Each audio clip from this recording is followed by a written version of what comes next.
waxaan aad iyo aad ugu faraxsanahay mashruucan maanta halkan aan joogno oo runtii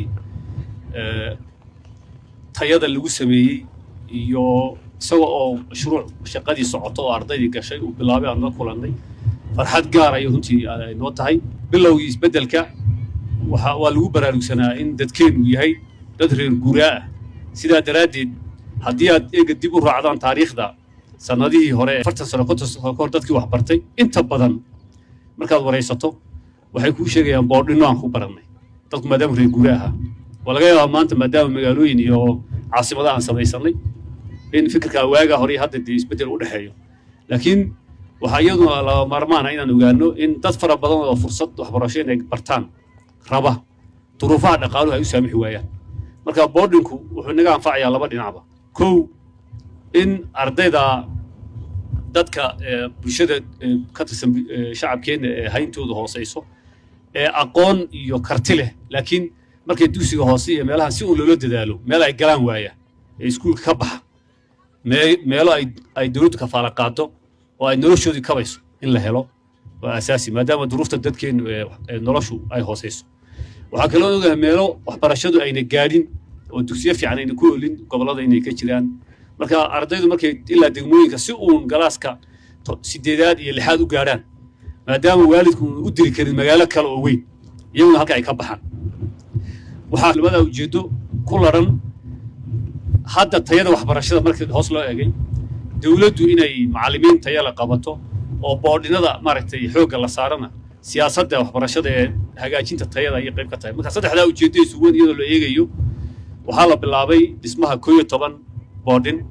oo deegaanka xubnaha baarlamaanka ee guddiyada joogtada ah ay soo kormeereen sanadii u dambeysay dhalisha u weynaa jirta waxay ahayd mashaariicaas inay jiitamaan laakiin haddii aan isweydiino maxay u jiitameen waxa weeye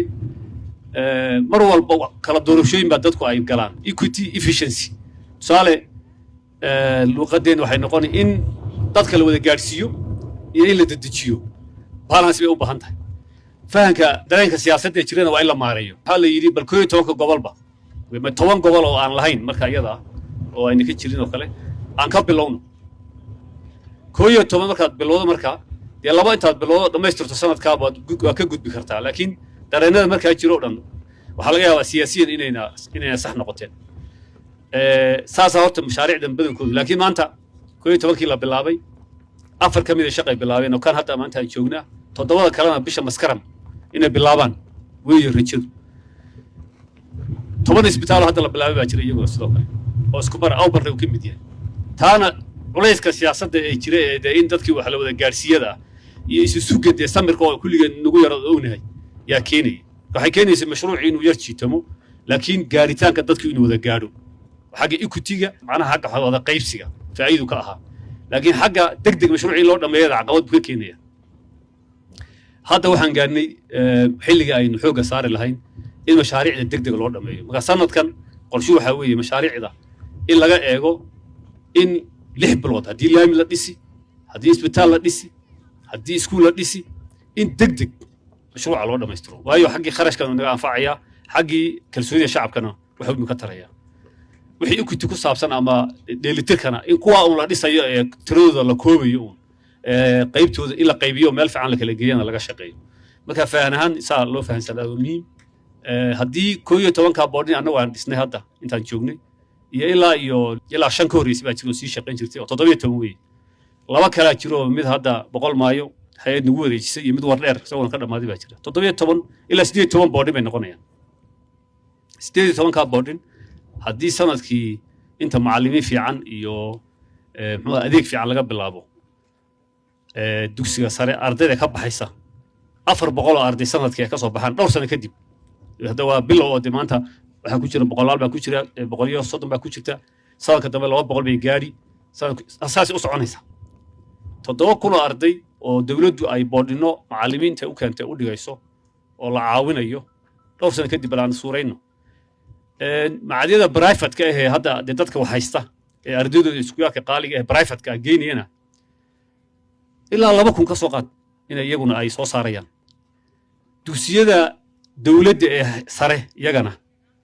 oo iyagana la tayeeyo jijiga iskuulka baa ku yaala ilaa 10 ka badan weli tayadeedu waan ognahay kuwa public ah kuwaas iyagana la tayeeyo macallimiin loo keeno sida qorshaha sanadkan aan maskaxda ku hayno kale gaar ahaan macallimiinta ma aha qurxinta kaliya macallimiintiina la keeno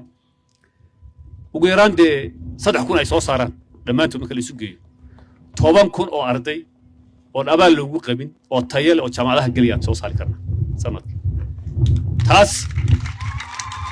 marka qorshaha iyo fikirka dawladdu waa nooca 10,000 oo arday oo qish ku soo bixin oo aqoon leh oo bari bulshada afcaan la soo saaro haddii la sii laba jibaaro dadaalka marka oo tirada ardayda soo baxaysa iyo macallimiinta iyo la sii kordhiyo sanadaha dambana dee 10,000 dee 20,000 30,000 bay gaadhi isii bedeli marka yani istaraatiijiyadda tayada lagu hagaajinayo taasa yaa qayb ka ah dadaal fiicanna runtii u socdaa waxaa taa xoojin doona sanadkan ardaydeenu inta badan dugsiga sare dugsiga hoose markay gelayaan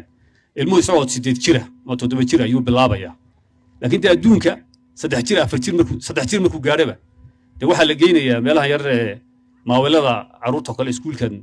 muxuu ahaa iskuulaadka ah isagoo oo galaas kuwaad wuxuu bilaabayaa isagoo horta farti u bilaaban tahay fahankii u bilaaban yahay sida ardaydan adduunka iyo meelaha kale magaalooyinka ka jira waalid baan nahay inagu 3 jirkii 4 jirkii ama quraan ha dhigto ama wuxuu buu baranayaa 7 jir markuu soo habsaabay markuu galaas kuwaad bilaabmay ABC ama farta inuu qalinka qoro loo bilaabayo wuuba habsaamay inta laftigeeda marka waxaa la qaatay dalka siyaasad in la dhiso deegaankeena waxaa ku soo hagaagay ilaa 90 iyo dhammaan degmooyinka in laga dhiso meelahaas ardayda barbaarinta hore ah wax weyn bay ka tarayaan tayada waxbarashada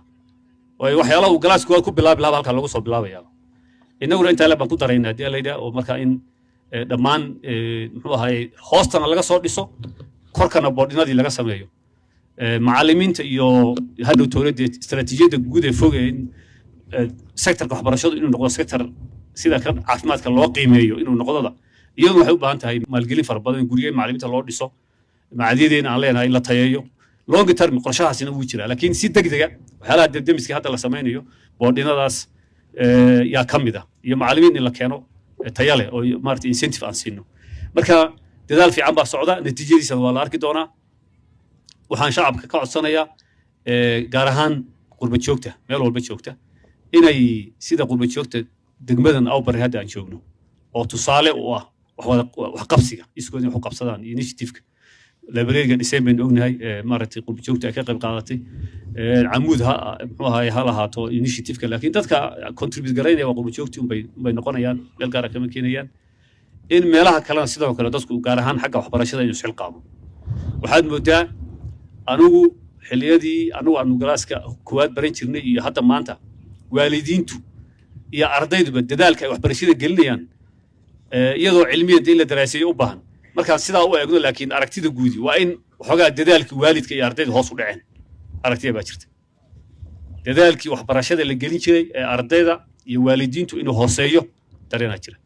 marka dadaal dawladeed keliya kuma soo noqonayso tayadu waxyaalaha hadda aynu saxnay baa jirnaa qishta waa la saxay in imtixaanaadkii iyadoo dhibaatooyin meel ka sii jirayaan haddana istaraatiiji ahaan waa la qaatay in la saxo oo dal ahaan arday been ku baasisay inay jirin dadaal baa laga sameeyey shahaadooyinka forgeryga in lala dagaalamo qofkii wax bartay in la qiimeeyo oo nidaamkii dawliga ahaa iyo systemkii iyo vertical mobility-ga qofku inuu kor u socdadii inay aqoon ku xidhan tahay in fikirkaa la abuurana dadaal fiican baa laga sameeyey waxaa harsan waalidiintu inay baraarugaan oo ardaydooda mas-uuliyadda koowaad inay wax bartaan inay iyaga saaran tahay inay qaataan ayaa laga rabaa dadaalka xukuumadda ay samaynaysana muhiim weeye dhammaantii haddaan iskaashanno aqoonta waxaa lagu horumaraya waxa lagu bedelaya waa aqoonta wey amni jiri maayo xorriyad jiri mayso haddii jiil aqoon aan lahayn meesha ay yimaadaan tusaale waxaa u ah jiilkii hadda maamulayay deegaanka naga horreeyey dhibaatada ugu badan ay geysteen aqoon darraa u geysay jahli baa u geeyey xuquuqul insaan ma fahmayo qofka hadduu wax kala garanay hadduu wax u baran qofkan adigu kuu xuquuq yahay ma garanayo waxa kala dambeeyo nafta bini'aadamka badbaadi ma garanayo marka in jiil aqoon leh ay soo baxaan waa mustaqbalkeena koobu ka yahay horumar iyo beeri iyo casri waxa laga shaqayn karaa dee aqoontii lagaga shaqayn lahaa markii la leeyahay dunidu waxa isku dhaaftayna waa aqoonta waan fahansannahay marka inaan waalidiinta wax kula dardaarmo waalidiinta meel walba in ay doorkooda ka qaataan in arday carruurtooda wax bartaan iyagoo u danaynaya lafahooda ilmo wax bartay aduu ku anfacaya waalidaha wax kale haduuna qaban shaqada duuna helin shaqada waa arin labaad shaqada duuna helin ixtiraam buu ka helay aad ka helaysaa adigu ilmo jaahili adiina ku dilo hadii isugu jira ama dhibaato ku geysto marka aqoontu in shaqo lagu helo oo shaqo lama helo kaliya ma ubadkeena inaan wax barno oo dhibaatada in haysata hadhow ay noqoto dad fara badan oo wax barnay baa jira xageenu shaqo uga raadinaa inay noqoto ayna noqonin dad fara badan oo wax baran baa jira saynu yeelaa inay noqon labada dhibaato taas sahlan baan qaba shaqo la'aan iyo inaynu raadino shaqo ka sahlan oo inagoo dad aqoon la fara badan haysana in dad fara badan oo waxba baran aan haysano waayo dhibaatada amni iyo dhibaatada bulshada ka imanaysa aad u ballaaran sida aan yeelo dhalinyaradana aan ka wacdino waxyaalahan iyaga anfacaynin dadaal fiican baa jiro hadda magaalooyinka oo kale dadkii jooga dhalinyartu hadda chatkii iyo wixii uu ka soo yaraanaya runtii sportigii iyo hiwaayaad kale iyo waxbay ku hamiyayaan taana aan xoojino gaaraan tuulooyinka iyo degmooyinkii ayay ku harsan yahay dhaqankii chatka iyo dhalinyarada ahaa kaana aan kala halgadna oran lahaa waad mahadsantihiin